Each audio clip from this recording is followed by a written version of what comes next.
Opa galera, bem-vindos ao meu canal. Esse é o primeiro vídeo que eu trago aqui para vocês e espero que vocês gostem. E bom galera, o tema do vídeo de hoje vai ser como deixar seu Android mais rápido.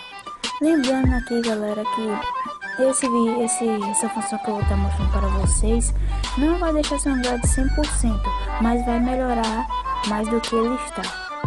Porque isso aqui é só uma configuração. E depois que você realizar isso aqui que eu mostrei para vocês, vocês coloquem no comentário lá embaixo como é que seu Android ficou. Até se ele ficou bom ou ruim, é só vocês colocarem no comentário que eu só vou ter uma noção e tirar uma noção do que aconteceu com vocês. E bom galera, o primeiro passo é vocês virem em configuração.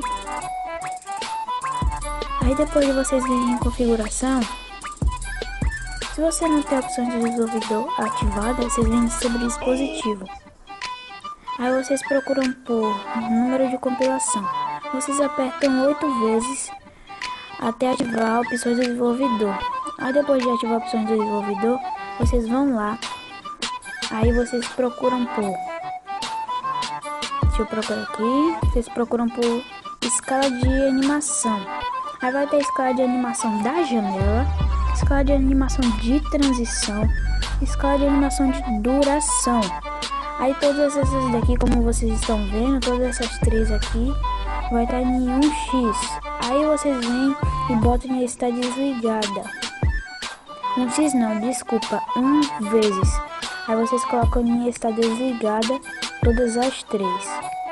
Aí aqui galera, novamente na opção de desenvolvedor, vocês vão procurar por limitar processo em segundo plano. E vocês vão botar 4 processos no máximo.